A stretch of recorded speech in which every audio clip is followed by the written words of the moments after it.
ایک طرف معاشی بہتری کے حکومتی دعوے، دوسری طرف زمینی معاشی حقائق، تیسری طرف نظام کے تقاضے۔ کیا صورتحال کسی بحران کی نشاندہی کر رہی ہے؟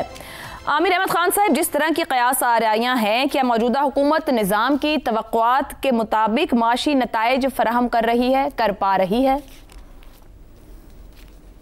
نہیں عائشہ، دیکھیں میری پچھلے کافی عرصے سے پاکستان کی جو بزنس ایلیٹ ہے ان میں سے کافی لوگوں سے میری بڑی تفصیلی گفتگو رہی ہے۔ میرا ایک بنیادی سوال ہوتا تھا میری ذہن میں، جو کہ میں ہر کسی سے کیا کرتا تھا، کہ واٹ کمز فرسٹ؟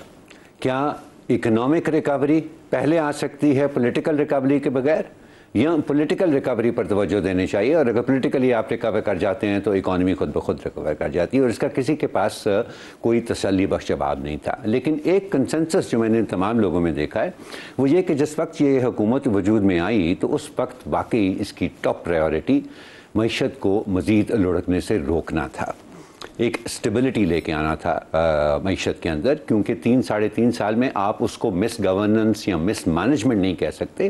ان میں سے بہت سے لوگوں کی رائے میں وہ ایک نگلیکٹ کا عالم تھا کہ معیشت جس کو ایک دن کے لیے بھی آپ نظر انداز نہیں کر سکتے، وہ تقریباً 3-3.5 سال تک اس کے اوپر کوئی خاص قسم کی توجہ پی ٹی آئی کے دور میں نہیں دی گئی۔ اس لیے سب سے پہلی ذمہ داری حکومت کی معاشی اسٹیبلٹی تھی، استحکام تھا۔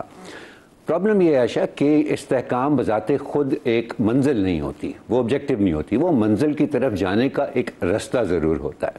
اور اگر آپ استحکام پر پہنچ کر وہیں رک جائیں تو وہاں سے اسٹیگنیشن شروع ہوتی ہے، اور جیسے کھڑے ہوئے پانی میں کسی جوڑ میں سے وہ آپ کو کیا تعفن نہیں دے سکتا ہے نا، اس سے اور تو کوئی امید نہیں رکھی جا سکتی۔ اسی طرح سے اگر آپ اکانومی کو اسٹیبل کر دیں اور آگے جانے کا کوئی راستہ اس کا وضع نہ کریں تو وہ اسٹیبلٹی پھر بے معنی ہو کر رہ جاتی ہے۔ اور میرا خیال ہے کہ اس وقت جو سب کو جو احساس ہو رہا ہے وہ یہی ہے کہ ٹھیک ہے جی، مان لیا، اور باقی کریڈٹ جاتا ہے اس حکومت کو اس اسٹیبلٹی کا، لیکن اس اسٹیبلٹی سے آگے کیا کوئی ویژن ہے اکانومی کے آگے بڑھنے کی؟ ہمارے پاس ایک بڑی سمپل چیز ہوتی ہے نا یہ ویژن کے لیے، کہ آپ اینٹیسپیٹ کرتے ہیں پاکستان میں فار ایگزامپل ہر سال ہم 30 لاکھ بندے ورک فورس میں ایڈ کرتے ہیں، تو کیا ویژن ہے جس کے تحت ان 30 لاکھ یا ان میں سے ایک اکثریت جو ہے اس کو یہ اعتماد ہو کہ ہاں ہمیں بھی روزگار مل جائے گا اسی ملک میں اور ہم بھی اپنی زندگی کو آگے بڑھا سکیں گے؟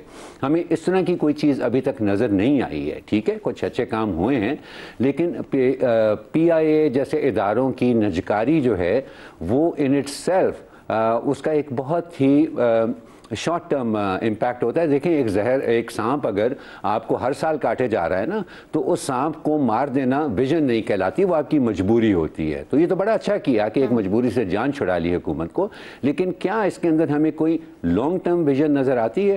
اور جب تک وہ اسپیل آؤٹ نہیں ہوتی ہے، وہ ویژن جو ہے ہمارے سامنے نہیں آتی ہے، تب تک یہ غیر یقینی بھی رہے گی، اور سب سے بڑی بات لوگوں کا اعتماد حکومت پر اس حد تک نہیں قائم ہو سکا جس کی حکومت کو بھی ضرورت ہے اور جس کی پاکستان کی معیشت کو بھی ضرورت ہے، اور جس کے بغیر میں نہیں سمجھتا ہوں کہ آپ ایک لانگ ٹرم پولیٹیکل سٹیبلٹی بھی حاصل کر سکتے ہیں۔ اب وہ ویژن کب آتی ہے؟ وہ آ بھی سکتی ہے یا نہیں آتی ہے؟ دیکھیں اس کے بارے میں یہ بڑی ایک متنازع چیز ہے۔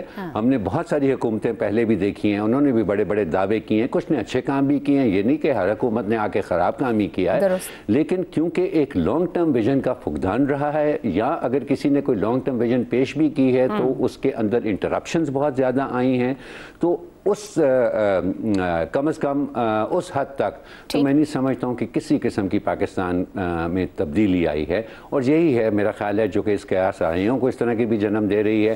حالانکہ یہ صاف واضح ہے کہ اس وقت آربیٹری طور پر حکومت کی تبدیلی اور حکومت بدلنے سے ہم سب نے دیکھا ہے کہ نظام تو نہیں بدلتا، نہیں، نظام تو ہمارا وہی ہے جو کہ لیکن جسے آپ اسٹیگنیشن کہہ رہے ہیں وہ ایک طرح سے بحران ہی ہے نظام کے اندر موجود ہے، جسے شاید نظام محسوس کرے اگر پولیٹیکل نیریٹیوز موجود نہیں۔ شہزاد چودھری صاحب، ون پیج کے ایک حصے نے اپنی کامیابی پوری دنیا سے منوا لی، دوسرا حصہ مہنگائی، بے روزگاری، غربت، ٹیکس، توانائی کے اخراجات، بے تحاشا مسائل میں کمی لانے میں کامیاب دکھائی نہیں دے رہا ہے۔ کیا ون پیج کو کسی قسم کا سیاسی خطرہ ہو سکتا ہے یا وہ دباؤ محسوس کر رہا ہے اس طرح کے کسی بحران کا؟ دیکھیے، جب یہ نظام قائم ہوا تھا جس طرح کہا گیا، اس کی بنیادی وجہ کیا تھی کہ اس نظام کے تحت ہم اس ملک کو، مملکت کو واپس اپنے ٹریک پہ لے آئیں گے، واپس پٹری پہ چڑھ جائے گی، یہ مقصد تھا۔ اس کے اندر ظاہر ہے کہ 80 سے 90% تو معاشی مسائل تھے جس کو لے کے آنا تھا سامنے، لیکن ہوا کیا کہ سیاسی عدم استحکام جو کہ اس کے ساتھ جڑا ہوا تھا اس نظام کے ساتھ، اور ابھی تک ریزالو نہیں ہو پایا، اس کو حل کرنے کے 2-3 ہی طریقے رہ گئے تھے۔ سیاسی عدم استحکام تو چلتا جا رہا تھا، پچھلے 2 سال 2.5 سال ہو رہا جب سے یہ الیکشنز ہوئے ہیں، اب 2 سال ہونے کو تقریباً آ گئے، یہ اسی طریقے سے چل رہا ہے، یہ ٹھنڈا نہیں ہو پا رہا۔ اس کے لیے 2-3 طریقے تھے۔ ایک تو یہ کہ معاشی، پہلا طریقہ بلکہ مین جو طریقہ تھا، اور امید یہ تھی کہ معاشی طور پر ہم اتنی ترقی کر لیں گے، ہم جب اسٹیبلٹی لے کے آئیں گے تو ہم اس طریقے سے ترقی کر لیں گے کہ عام آدمی کے اندر اس نظام کی ساکھ بن جائے گی، اس کا اعتماد اس پہ بحال ہو جائے گا، جو کہ نہیں ہو پایا۔ اس لیے آپ نے دیکھا کہ ایک موقع آیا جس کے اندر کہ ایک عسکری پرفارمنس کو ہم نے، ایک انڈیا کے خلاف جب ہماری چھوٹی سی اسکرمش ہوئی، اس کے اندر ایک بہترین پرفارمنس دی گئی پاکستانی افواج کی طرف سے، جس کے بعد پاکستان کی افواج کی ساکھ کہاں سے کہاں چلے گئی۔ اب آپ اس کے بعد دیکھیے کہ اس کے معاملات، آپ کی حکومت نے اسی عسکری برتری کو، جو کہ پاکستانی عسکری پرفارمنس کو، برتری کا لفظ غلط ہے، عسکری بہتر پرفارمنس کو انہوں نے استعمال کیا ہے، ابھی تک استعمال کر رہے ہیں۔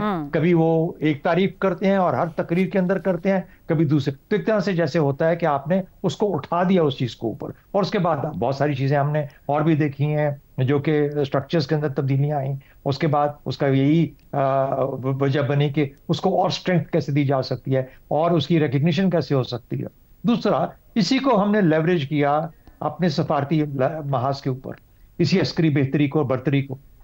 اچھا، ان دو تو حکومت کے پاس اور کچھ نہیں تھا کرنے کے لیے، اور کچھ بھی اس کے پاس کے ہاتھ میں کوئی چیز نہیں تھی کہ وہ دکھا سکتی کسی کو جس سے کہ وہ اپنی پرفارمنس بہتر کر پاتی۔ اس نے بھی عسکری برتری، عسکری بہتر پرفارمنس کو استعمال کیا، اپنے فائدے کے لیے استعمال کیا۔ تو کیا چیز پیچھے رہ گئی؟ معاشی۔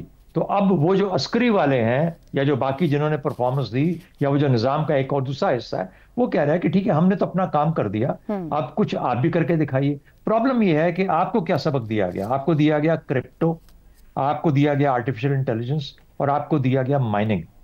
2 چیزیں ہوا میں ہیں، ان کا کوئی پتہ نہیں کب ہوگا، کیسے ہوگا، ہوگا بھی کہ نہیں ہوگا، پاکستان کی طرح کی قوم کے اندر ہوگا یا نہیں ہوگا، کرپٹو کا کیا مستقبل ہے یا اے آئی کا کیا مستقبل ہوگا۔ پاکستان اس لیڈر میں بہت نیچے ہے، مائننگ جو ہے وہ زمین کے نیچے ہے۔ جب کچھ نکلے گا تو دیکھیں گے کتنے سال میں نکلے گا، اس کا بھی تو ٹرک کی بتی کے پیچھے لگا دیا۔ جو کام کرنے والے تھے وہ کیوں نہیں ہو پا رہے؟ کیونکہ جو سیاسی عدم استحکام ہے، جو صوبے جیسے NFC ایوارڈ ہے، جیسے باقی معاملات ہیں، ایگریکلچر کا معاملہ ہے، پانی کی اسٹوریج کا معاملہ ہے، نہروں کا معاملہ ہوا، وہ سب کے سب یہ جو آپس میں جو صوبائی مسائل ہیں اس کے اندر الجھ کے رہ گئے۔ KP کا مسئلہ اور اس کے ساتھ الجھ کے رہ گیا۔ تو مجھے یوں لگتا ہے کہ کچھ نہ کچھ تو کرنا پڑے گا جس سے کہ نظام واپس آئے۔ کیا اس نظام کو خطرہ ہے؟ میری نظر میں ہرگز نہیں ہے، لیکن اپنی جو ترجیح ہیں، ترجیحات کو بدلنا پڑے گا تاکہ نظام کچھ دیر اور چلتا ہے۔ شہزاد صاحب، قطع کلامی کی معذرت، مجھے مختصراً فرمائیے گا کہ ایک تو سیاسی بیانیے کا نہ ہونا اور پھر حکومتی عوامی تعلق میں ٹرسٹ نہ ہونا، یہ کتنا بڑا دباؤ یا ایک فیکٹر بن سکتا ہے اس 1 پیج کے لیے یا اس سسٹم کے لیے جو اس حکومت کو سپورٹ دیے ہوئے ہے؟ بدقسمتی سے جو سیاسی بیانیہ ہیں وہ کس بنیاد پہ بنائیں، کس چیز پہ بنائیں؟ نفرت کی بنیاد پہ وہی بیانیہ بنانے کی کوشش کی جا رہی ہے نا، نفرت کی بنیاد پہ۔ تو نفرت کی بنیاد پہ تو لوگ اتنے پاگل نہیں ہیں۔ آپ کو آپ کا عمل بیانیہ بنتا ہے، اور آپ کا عمل آپ کے پاس ہے کچھ نہیں دکھانے کے لیے، سوائے برا بھلا کہنے کے، سوائے کسی کو گالیاں دینے کے، کسی کو یہ کرنے کے۔ تو سارے نظام کو، عوام کو، ہر ایک کو الجھا دیا گیا ہے صرف ایک بتی کے پیچھے کہ اچھا اس کو سب ملائن کرو، گالیاں دو۔ وہ تو ایک فیکٹر ہے جو کاؤنٹ ہی نہیں کرتا۔ صحیح۔ باقی ساری قوم باہر بیٹھی ہے، ایک آدمی جیل میں بیٹھا ہے۔ ہم سب نے تو کام کرنا ہے نا کچھ دکھانے کے لیے۔ اس ایک آدمی کا ہونا نہ ہونا کوئی معنی نہیں رکھتا۔